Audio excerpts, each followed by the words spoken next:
Good evening dear students. आज हम जो टॉपिक पढ़ रहे हैं वो है chemical reactions and equations.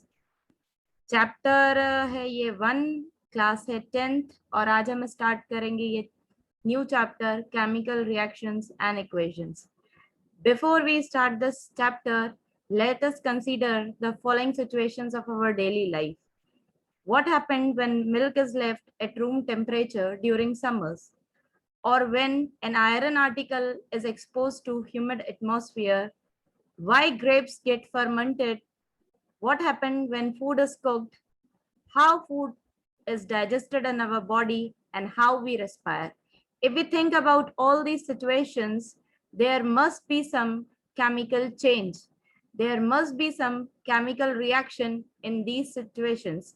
So if we talk about the milk left at room temperature during the summer, the result is it will get churned.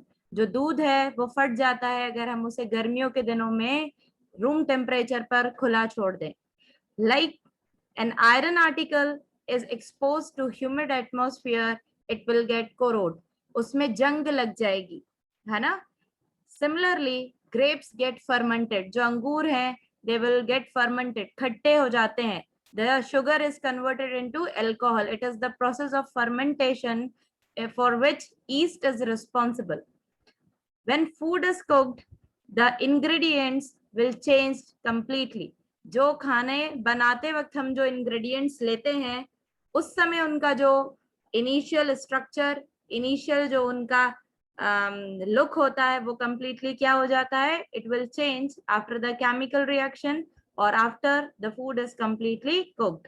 Similarly, when we digest food in our body, it will digest it into different components like carbohydrate, like protein, like fat, like minerals. So the digested food is splitted into different components of food in our body.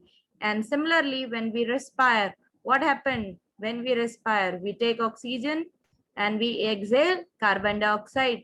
So in the process of respiration, we also think that there must be some chemical reaction which takes place. So basically, what is chemical reaction? The chemical change, wherever or whenever the chemical change occurs, we can say that chemical reaction takes place.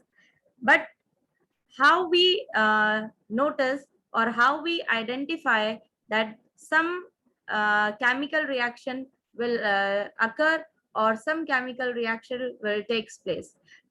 The nature and identity of the initial substance have somewhat changed. In the beginning of the chemical reaction, the nature and identity of the initial substance is different, and at the end of the reaction, the nature and identity of the final product is completely different. So when the chemical reaction occurs, the identity and the nature of the initial substance completely change. So we will understand this chemical reaction with the help of this example, which is given in your book.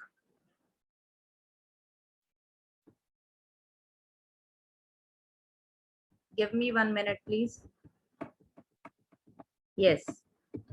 What happened if we burn the magnesium ribbon in air? What happened if we burn magnesium ribbon in air? What happened? The magnesium, which is a metal, it react with the oxygen. In air, oxygen is present. So the magnesium will react with the oxygen and it burns and changes into a white powder of magnesium oxide. So we can say that there is a chemical reaction between the magnesium and oxygen in the air. Let us take another example. Yes, in this conical flask, we first take some zinc granules and then we add some dilute sulfuric acid. What happened to this reaction? The dilute sulfuric acid, H2SO4, if it is dissociated, it gives H plus and SO4 negative ion. So zinc will react with the SO4 negative ion because zinc is cation. Zinc is Zn plus 2. It is the simple ion. So zinc will react with the sulfate ion and it forms ZnSO4, that is the zinc sulfate. Whereas the H plus is evolved in the form of H2 gas. जो H है, जो hydrogen था sulphuric acid का H2SO4, तो जो sulphate था वो तो जिंक के साथ क्या कर रहा है, कंबाइन कर रहा है and it will form zinc sulphate, जबकि जो हाइड्रोजन था it will evolved from the reaction as hydrogen gas. So in this reaction there are some changes. What are they? What are the changes?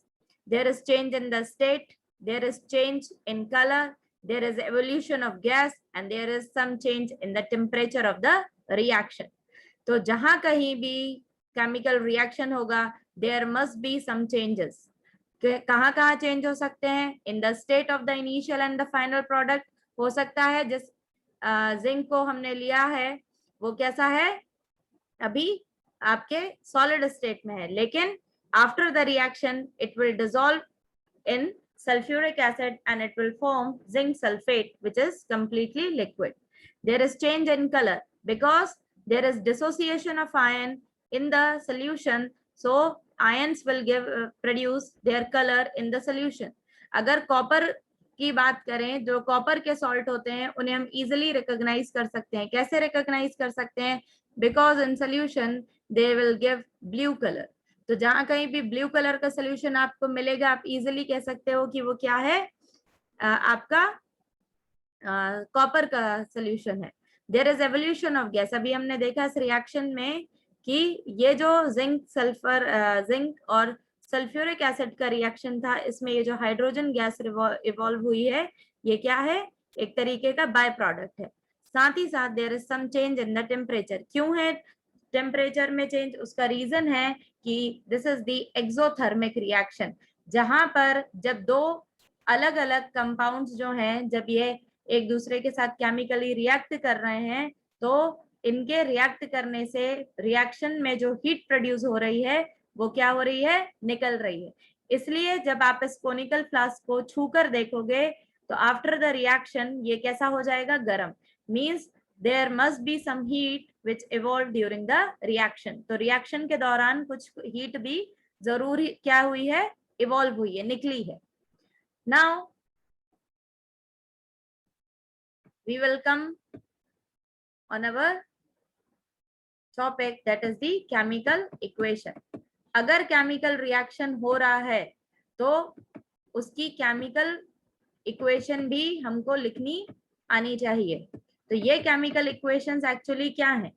तो देखिए जो chemical equations हैं वो क्या है, they are the simplest way to present any chemical reaction. किसी भी chemical reaction को सिंपलेस्ट फॉर्म में हम किस तरीके से डिनोट करते हैं, by the help of chemical equations.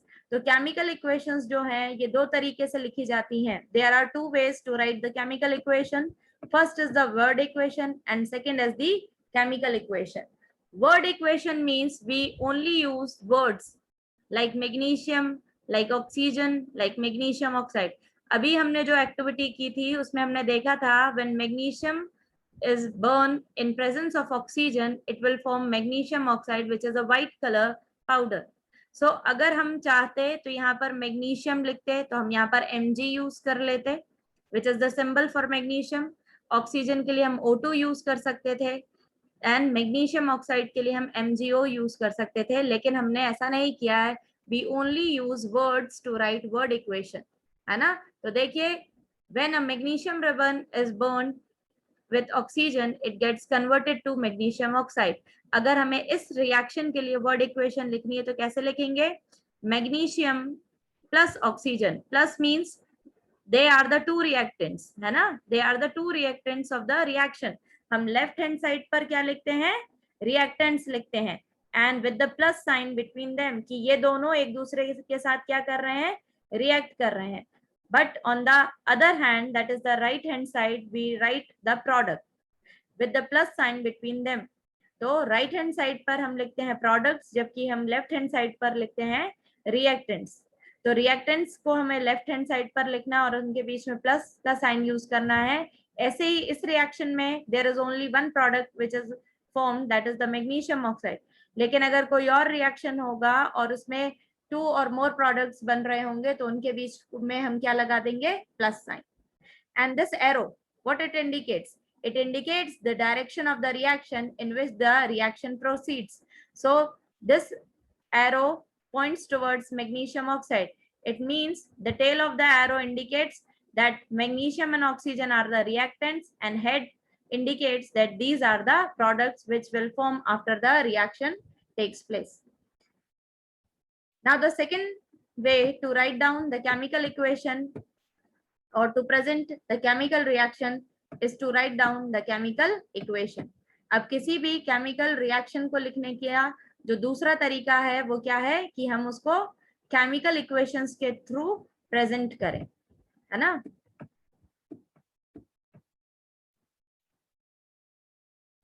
yes, but जब हम chemically लिखते हैं so we use formula instead of words, we use formula. जो भी एलिमेंट्स हैं जो कि रिएक्ट कर रहे हैं उनके सिंबल्स को, उनके फॉर्मूले को हम लिखेंगे इन द केमिकल इक्वेशन। तो देखिए जहां पर हमने अभी ऊपर लिखा था magnesium plus oxygen gives magnesium oxide, same reaction को केमिकल हम कैसे लिख रहे हैं, we use Mg for magnesium, we use O2 for oxygen and MgO for magnesium oxide. But जब हम केमिकल रिएक्शन को केमिकल इक्वेशन में लिखते हैं तो अब आप देखिए there is one magnesium in the reactant but there are 2 oxygen molecules of the reactants, ठीक। लेकिन अगर हम प्रोडक्ट की बात करें तो product is MgO, means there are 2 molecules of oxygen as reactants but as product there is only 1 molecule of oxygen. इसका मतलब क्या है कि ये जो रिएक्शन है ये बैलेंस नहीं है, इसलिए अब हमें रिएक्शन को बैलेंस करना है। So the second step is the balancing of the chemical equation, ठीक। बैलेंसिंग जो है वो क्यों जरूरी है, बिकॉज जो टोटल मास ऑफ एलिमेंट्स है जो कि रिएक्ट कर रहा है as reactant in the chemical equation, the total mass of the product will be same, क्योंकि जितना भी केमिकल इक्वेशन में या केमिकल रिएक्शन में टोटल मास रिएक्ट करेगा, सेम मास हमें किस फॉर्म में मिलना चाहिए, in the form of products. So this is the mass of conservation, है ना, this is the law of mass of conservation, कि जो मास रिएक्टेंट्स का रिएक्ट करेगा वही मास हमें कहाँ मिलेगा, प्रोडक्ट में। कोई भी एलिमिनेशन नहीं होगा, ठीक है, देयर इज नो एलिमिनेशन और there is no byproduct. तो देखिए अभी जो सेकेंड एक्टिविटी हमने की थी कि zinc will react with sulphuric acid, it will give zinc sulphate and hydrogen is evolve. तो ये जो रिएक्शन था ये क्या था, वर्ड इक्वेशन थी। लेकिन अगर अब इसके लिए हमें केमिकल इक्वेशन लिखनी है तो क्या है, zinc plus H2SO4 give zinc sulphate plus H2, है ना। अब हमें क्या करना है, कैसे हम केमिकल इक्वेशन को बैलेंस करते हैं, तो देखिए for that first we draw a table like this. इस तरीके का एक टेबल हम बना लेंगे जिसमें हम सबसे पहले एलिमेंट्स लिखेंगे, उसके बाद नंबर ऑफ एटम्स लिखेंगे ऑफ रिएक्टेंट्स। हमने अभी बात की कि रिएक्टेंट्स को हमेशा हम कहाँ पर रिप्रेजेंट करते हैं, on the left hand side of the arrow, जबकि जो प्रोडक्ट्स होते हैं उन्हें हम कहाँ बताते हैं, on the right hand side. तो देखिए इस रिएक्शन में सबसे पहले आपको ये पता होने चाहिए how many elements are there, कितने एलिमेंट्स हैं जो कि रिएक्शन में पार्टिसिपेट कर रहे हैं। So first is the zinc, तो हमने सबसे पहले क्या लिख लिया, जिंक। सेकेंड इज हाइड्रोजन, तो हमने हाइड्रोजन लिखा। थर्ड इज सल्फर, तो हमने सल्फर लिखा। And fourth one is oxygen, तो हमने ऑक्सीजन लिख लिया। इसके अलावा और कोई भी आपको यहाँ पे एलिमेंट देखने नहीं मिलेगा। अगर आपको चेक करना है तो आप प्रोडक्ट जो बने हैं वहां भी चेक कर सकते हैं। तो देखिए यहाँ भी जिंक है, सल्फर है, ऑक्सीजन है और हाइड्रोजन है। Now count the number of atoms of the reactants. सबसे पहले हम रिएक्टेंट्स के एटम्स को काउंट करेंगे one by one. So how many atoms of zinc are there as a reactant, कितने हैं, ओनली वन, तो हमने यहाँ पर क्या लिख दिया, 1। अगर हम हाइड्रोजन की बात करें so in H2SO4 there are 2 atoms of hydrogen, तो हमने हाइड्रोजन के सामने लिख दिया 2। Similarly, for sulfur, there is only one atom, and oxygen there are 4 atoms. अब आपको क्या करना है? Now count the number of atoms of the product. अब आप प्रोडक्ट के जो एटम्स हैं उनको काउंट करेंगे. तो देखिए जो जिंक है उसके एटम को हमने काउंट किया. There is 1 zinc as product. In as a product there is 1 sulfur, तो वो हमने 1 लिख दिया. ऑक्सीजन आर 4, हमने 4 लिखे हैं, एंड हाइड्रोजन आर 2, है ना. तो देखिए when both the side the atoms are equal or the number of atoms are equal on both the side, देखिए there is 1 zinc as reactant, there is 1 zinc as product, there is 2 hydrogen, there is 2 hydrogen as product, there is 1 sulfur as reactant, there is 1 sulfur as product, as well as there is 1 there are 4 oxygens as a reactant and there are 4 oxygen as product. तो देखिए when the number of atoms of reactants and the number of atoms of products are same, तो हम कह सकते हैं कि this reaction is balanced reaction. लेकिन इस रिएक्शन को अगर अब हम देखें FeH2O Fe3O4H2, when iron reacts with water it forms ferric oxide with the hydrogen, है ना. क्या बन रहा है? जब आयरन रिएक्ट कर रहा है वाटर के साथ तो ये बना रहा है फेरिक ऑक्साइड प्लस हाइड्रोजन. अब हमें सेम चीज करनी है और हमें देखना है कि ये रिएक्शन जो है ये बैलेंस है या नहीं है. तो देखिए what is the first step. क्या करेंगे हम? सबसे पहले draw the boxes around the formula. सबसे पहले हमें जो फॉर्मूला है उसके आसपास बॉक्सेस बना देना है ना. So draw the boxes first around the formula. तो देखिए बॉक्सेस बना दिए हैं. Second step is draw the table. वैसे ही टेबल बना लेंगे जैसे अभी हमने ऊपर सीखी थी. सबसे पहले elements, then number of atoms of the reactants, then number of atoms of the product. तो देखिए कितने रिएक्टेंट्स हैं, काउंट करिए. Iron is 1, hydrogen is 2nd and oxygen is 3rd. एक बार प्रोडक्ट्स में भी चेक कर लेते हैं. Iron, oxygen and hydrogen means there are 3 elements in the reaction, iron, hydrogen and oxygen. अब हम इनके एटम्स को काउंट करेंगे. So count the atoms of the iron first. कितने एटम्स हैं as a reactant? There is 1 atom. तो हमने जो टेबल बनाई उसमें हम जहां पे रिएक्टेंट्स का कॉलम है वहां पे लिखेंगे 1. Now count the hydrogen. There are 2 atoms of hydrogen as reactant and there is 1 oxygen as reactant. अब हमें प्रोडक्ट्स की बात करें तो देखिए आयरन जो है ये कितने हैं?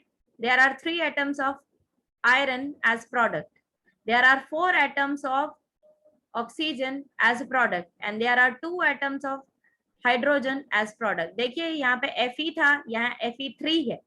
Fe है मींस 1 है, Fe3 है मींस 3 है, H2 है मींस 2 है, H2 है मींस 2 है. ऑक्सीजन को देखिए H2O में ऑक्सीजन O है मींस 1 है, जबकि Fe3O4 में ऑक्सीजन कितना है? 4. तो देखिए आपको देख के ही समझ आ रहा है कि ये जो रिएक्शन है, ये जो केमिकल इक्वेशन है ये बैलेंस नहीं है. तो अब हम 1 बाय 1 जो है एक एक एलिमेंट को क्या करेंगे? बैलेंस करेंगे. सबसे पहले हम लेते हैं Fe को. देखिए सबसे पहले Fe को लेंगे. तो Fe में आप देखिए there is 1 Fe, there is 1 iron as a reactant, जबकि प्रोडक्ट्स में कितने हैं? 3 हैं, है ना. तो हमें क्या कर सकते हैं कि हम इसको 3 से मल्टीप्लाई कर दें तो ये भी कितने हो जाएंगे? 3. हाइड्रोजन की बात करें तो हाइड्रोजन हमारा बैलेंस है, लेकिन अब ऑक्सीजन को हमें बैलेंस करना है. ठीक है, तो हम इस पूरे के पूरे रिएक्शन को बैलेंस करना स्टार्ट करेंगे. तो कैसे रिएक्शन को बैलेंस करना स्टार्ट करेंगे? देखिए उसका भी रूल है. If it is often convenient to start balancing with the compound that contains the maximum number of atoms. It may be reactant or may be the product. हमें सबसे पहले उस कंपाउंड के साथ स्टार्ट करना है जिसमें सबसे ज्यादा नंबर ऑफ एटम्स हैं, चाहे वो प्रोडक्ट हो चाहे वो रिएक्टेंट हो. So in that compound select the element which has the maximum number of atoms. अब उसमें भी हमें वो एलिमेंट को चूज करना है, रिएक्टेंट या प्रोडक्ट के उस एलिमेंट को चूज करना है जिसमें मैक्सिमम नंबर ऑफ एटम्स हो. तो अगर हम इस क्राइटेरिया को देखें तो Fe3O4 जो हमारा प्रोडक्ट बना है उसमें जो मैक्सिमम नंबर ऑफ एटम्स हैं वो किसके पास है, ऑक्सीजन के पास है। इसलिए सबसे पहले हम किसको बैलेंस करेंगे इस रूल के अकॉर्डिंग, ऑक्सीजन को। So there are 4 oxygen atoms on the right hand side, means product में कितने ऑक्सीजन है, 4, जबकि लेफ्ट हैंड साइड रिएक्टेंट में कितने ऑक्सीजन है, 1। तो देखिए कैसे बैलेंस करेंगे, to balance the oxygen atoms, सबसे पहले लिखिए atoms of oxygen, then in reactants और इन प्रोडक्ट। इनिशियली रिएक्टेंट में कितने ऑक्सीजन थे, एज H2O 1, जबकि प्रोडक्ट में कितने ऑक्सीजन है, एज Fe3O4 4, है ना। जब रिएक्टेंट की बात कर रहे हैं तो H2O के फॉर्म में ऑक्सीजन प्रेजेंट थी और वो भी कितने एटम्स थे, 1। लेकिन अगर हम प्रोडक्ट की बात करें तो प्रोडक्ट में Fe3O4 के फॉर्म में ऑक्सीजन प्रेजेंट है और कितने एटम्स हैं, 4 एटम्स हैं। तो हमें दिख रहा है कि जो ये 1 है हमें इसको किस में कन्वर्ट करना पड़ेगा, 4 में। So for that we multiply 1 with 4, तो ये भी कितने हो जाएंगे, 4, है ना। तो देखिए क्या लिखा है, to equalize the number of atoms it must be remembered that we cannot alter the formula of the compound or element involved in the reaction। ऐसा नहीं है कि आप क्या करोगे, बैलेंस करनी है इक्वेशन तो आप फॉर्मूला ही बदल दो, नहीं, है ना। हमें क्या करना है, सिर्फ इक्वेशन को बैलेंस करना है। हमें जो प्रोडक्ट बने हम उन्हें चेंज नहीं कर सकते। अगर आप फॉर्मूला चेंज कर दोगे तो पूरा रिएक्शन ही चेंज हो जाएगा, ठीक है। तो अगर हमें ऑक्सीजन को बैलेंस करना है तो हमें क्या करना पड़ेगा, वी पुट कोफिशिएंट 4 कहां पर, और H2O के सामने, है ना। तो हम इसके सामने 4H2O लिखेंगे, लेकिन हम ऐसा नहीं लिख सकते H2O4 और H2O होल 4। अगर हम इस तरीके से लिख देंगे तो वाटर नहीं बन रहा है, ये कुछ और ही कंपाउंड्स बन रहे हैं। H2O बन रहा है रिएक्शन में और H2O का फॉर्मूला है, वाटर का फॉर्मूला है H2O। लेकिन अगर आप इस तरीके से लिख दोगे H2 और O को के साथ आप 4 लिख दोगे तो ये कुछ और ही बन जाएगा। H2O होल 4 लिख दोगे तो ये कुछ और ही बन जाएगा, कोई दूसरा ही कंपाउंड है, ये वाटर नहीं है। तो हम क्या करेंगे, जो ब्रैकेट्स हमने बनाए थे, हम जो 4 कोफिशिएंट है वो किसके सामने लिखेंगे, H2O के सामने, है ना। तो देखिए अब Fe और हाइड्रोजन एटम्स जो हैं वो अभी भी हमारे बैलेंस नहीं है। ऑक्सीजन तो बैलेंस हो गई, ऑक्सीजन हमने जब 4 लिखा तो कितने हो गए, 4 हो गए। लेकिन अब हाइड्रोजन को देखिए, 4 इंटू 2 कितने हो गए हैं, रिएक्टेंट में हाइड्रोजन 8, लेकिन प्रोडक्ट में देखिए कितने हाइड्रोजन है, 2। तो अभी हमको क्या करना पड़ेगा, जो रिएक्टेंट प्रोडक्ट्स हैं वहां पर हमें कितने ऑक्सीजन की जरूरत, कितने हाइड्रोजन की जरूरत है, 4 की, क्योंकि हमारे रिएक्टेंट्स में तो हाइड्रोजन कितने हो गए हैं, 4 इंटू 2 8, है ना। ऑक्सीजन बैलेंस हो गई है लेकिन हाइड्रोजन अब डिसबैलेंस हो गए, तो ये हाइड्रोजन को अब हमें क्या करना पड़ेगा, बैलेंस करना पड़ेगा। तो सेम प्रोसेस करेंगे। इनिशियली हाइड्रोजन कितने थे, 8 थे, कहां पर, एज रिएक्टेंट 4H2O। प्रोडक्ट्स में देखिए कितने हैं, 2, एज H2 के फॉर्म में कितने हैं, 2, है ना। अब बैलेंस करना है तो रिएक्टेंट्स में हाइड्रोजन है 8, लेकिन प्रोडक्ट्स में हाइड्रोजन है 2, तो 2 को 8 में कन्वर्ट करने के लिए किससे मल्टीप्लाई कर देंगे, 4 से, तो ये भी कितने हो जाएंगे, 8। तो देखिए सेम 4 कोफिशिएंट हम अब किसके बाहर लिख देंगे, ये जो ब्रैकेट है हाइड्रोजन का प्रोडक्ट में, उसके बाहर हमने क्या लिख दिया है, 4, है ना। तो जैसे हमारा हाइड्रोजन बैलेंस हो गया था, ऑक्सीजन बैलेंस हो गया था, अब हमारा लास्ट बचा है Fe, आयरन। तो देखिए Fe को अब हम कैसे बैलेंस करेंगे, है ना। देखिए अब हमें एग्जामिन करना है Fe। तो इनिशियली Fe रिएक्टेंट में कितना है, as Fe 1, there is 1 atom of iron as reactant. लेकिन Fe3O4 जो कि प्रोडक्ट बना है, इस फॉर्म में कितने आयरन है, there are 3 atoms of iron, है ना।